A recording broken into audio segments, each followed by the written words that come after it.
کیا صدقے کے بعد کوئی خاص نیت کر سکتے ہیں؟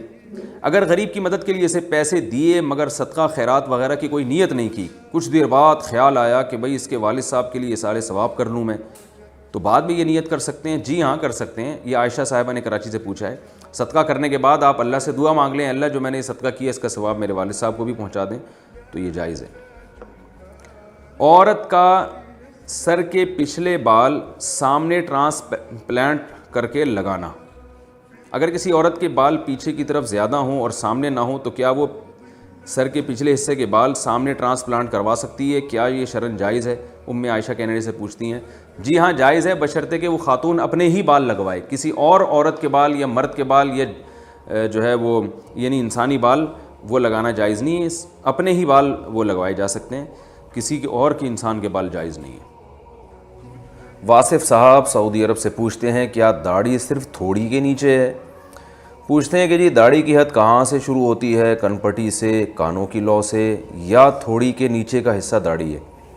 بھائی یہ جو تھوڑی کے نیچے تھوڑی سی داڑھی ہوتی ہے نا، یہ بھی داڑھی میں شامل ہے، اور یہ مسئلہ پہلے کئی دفعہ بیان کر چکا ہوں کہ جب آپ اپنے دونوں دانتوں کو بند کرتے ہیں تو یہ جو لکیر بنتی ہے نا، اس لکیر کے نیچے کے بال داڑھی کا حصہ ہیں، ہونٹ کے نیچے بھی اور لکیر کے نیچے بھی، ان بالوں کا کاٹنا حرام ہے، جائز نہیں ہے۔ جماعت والوں کے لیے قصر نماز کا کیا حکم ہے؟ محسن صاحب مہاراشٹر سے پوچھتے ہیں۔ سفر میں 15 دن سے زیادہ رہیں تو پوری نماز پڑھنی ہوتی ہے، لیکن بیرون ملک سے جو جماعتیں آتی ہیں وہ 1.5 ماہ 2 ماہ رہنے کے باوجود بھی قصر نماز ہی پڑھتی اور پڑھاتی ہیں، اس کی کیا وجہ ہے؟ اس کی وجہ ہے خوف خدا۔ بھائی وجہ اس کی یہ ہے کہ کسی شہر میں جب مسافر 15 دن ٹھہرنے کی نیت کرے گا تو جس وقت نیت کرے گا اس وقت سے وہ مقیم شمار ہوگا، پھر پوری نماز پڑھے گا۔ تو بیرون ملک سے جو جماعتیں آتی ہیں وہ کسی شہر میں یہ نیت نہیں کرتی کہ ہم نے یہاں 15 دن ٹھہرنا ہے، وہ بلکہ مرکز کے تابع ہوتی ہیں، ان کو نہیں پتہ ہوتا ہم اس شہر میں ٹھہریں گے کتنا، تو وہ گھوم رہی ہوتی ہیں ایک ہی شہر میں، اور بعض دفعہ اس میں وہ 1 مہینہ بھی لگ جاتا ہے۔ تو جب تک وہ اس کنفیوژن کی کیفیت میں ہوں گے تو اس وقت تک وہ مسافر والی نماز ہی پڑھتے رہیں گے۔ ہاں، جب ان کو مرکز سے آرڈر آ گیا کہ آپ نے یہاں فلاں جگہ پہ 15 دن یا اس سے زیادہ قیام کرنا ہے، تو پھر وہ ارادہ کریں گے 15 دن یا اس سے زیادہ کا، پھر پوری نماز شروع کر دیں گے۔ لیکن جب تک وہ تردد میں ہے تو چاہے ایک شہر میں ان کو 2 مہینے بھی ہو جائیں، وہ قصر نماز ہی پڑھیں گے، سفر والی نماز۔ والدین راضی نہ ہوں تو شادی کیسے کریں؟ بہت مشکل سوال۔ محمد صاحب ہندوستان سے پوچھتے ہیں، مجھے ایک لڑکی بہت پسند ہے، میں اس سے شادی کرنا چاہتا ہوں، میرے والدین 2 وجہ سے راضی نہیں۔ ایک تو یہ کہ وہ لڑکی میری کلاس فیلو ہے اور ہم دونوں ابھی پڑھ رہے ہیں۔ دوسری بات یہ کہ اس لڑکی کے والد نے پوری زندگی بینک میں کام کیا ہے لیکن وہ ریٹائر ہو چکے ہیں، اور وہ گھر کا خرچہ بیٹوں سے چلتا ہے۔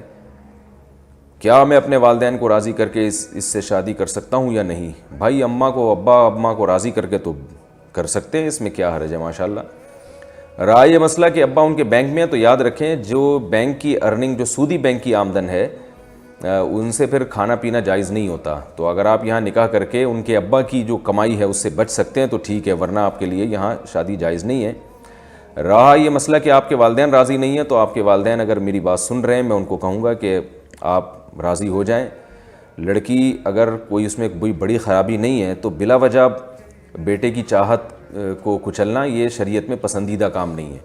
رسول اللہ صلی اللہ علیہ وسلم کی صحیح حدیث ہے، آپ صلی اللہ علیہ وسلم نے فرمایا، لن تر للمتحابین مثل النکاح، 2 محبت کرنے والوں میں نکاح سے بہتر ہرگز کوئی چیز نہیں ہے، یہ آپ صلی اللہ علیہ وسلم کا ارشاد ہے۔ تو عشق لڑکیوں سے عشق معاشقہ کرنا حرام ہے، جائز نہیں ہے۔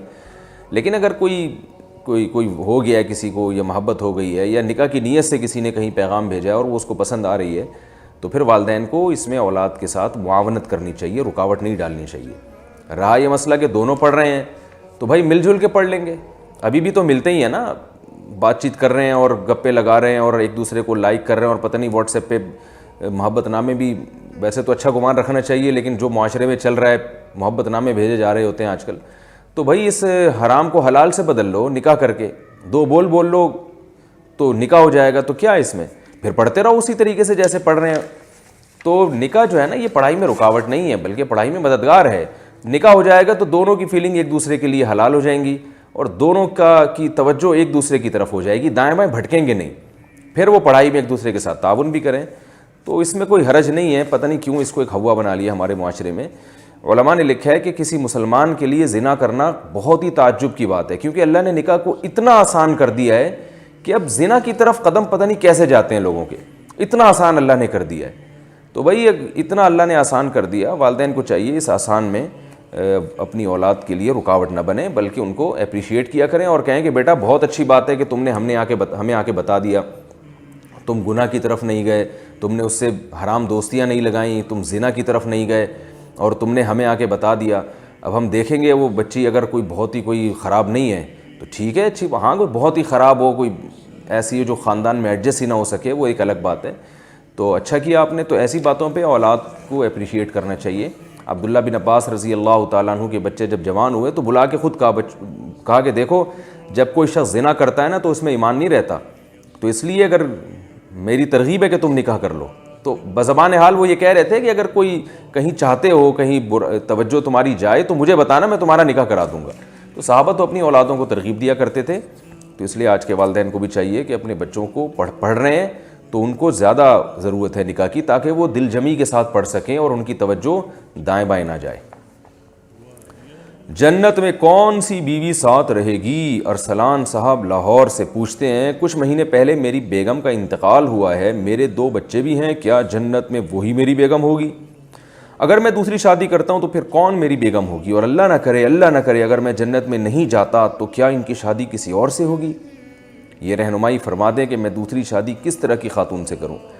بھائی اگر آپ جنت میں نہیں جاتے تو بڑا خطرناک ہے، ایسی بد دعا تو ہم نہیں دے سکتے آپ کو، ہماری دعائیں آپ کے ساتھ ہیں، اللہ آپ کو جنت میں لے کے جائے، لیکن اللہ نہ کرے کوئی بھی مسلمان اگر جہنم میں گیا تو پھر اس کی بیگم اللہ جنت میں کسی اور کو دے دیں گے، کہ وہ پھر جب جہنم سے نکلے گا تو پھر دوسرا وہ جنت میں اور بھی بہت سی عورتیں بھی تو جہنم سے نکلیں گی نا، تو انہی میں سے کسی سے اس جہنمی کی شادی اللہ کرا دیں گے۔ تو جو جہنم سے مسلمان نکلے گا تو بہت سی عورتیں بھی تو جہنم میں جلیں گی اپنے گناہوں کی وجہ سے، وہ بھی نکلیں گی، تو عین ممکن ہے اللہ ان میں سے کسی جہنمی کی شادی کرا دیں جس کو اللہ جنت میں لے آئیں۔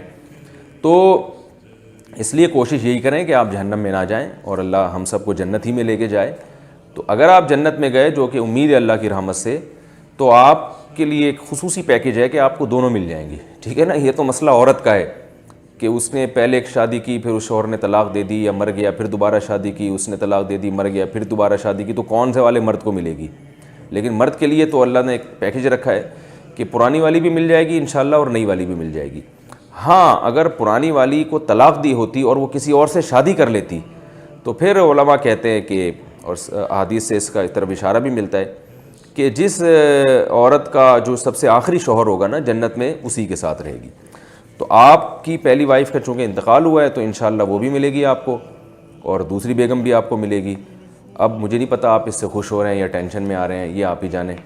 بہرحال اللہ سب مسلمانوں کو جنت میں لے کے جائے، آمین۔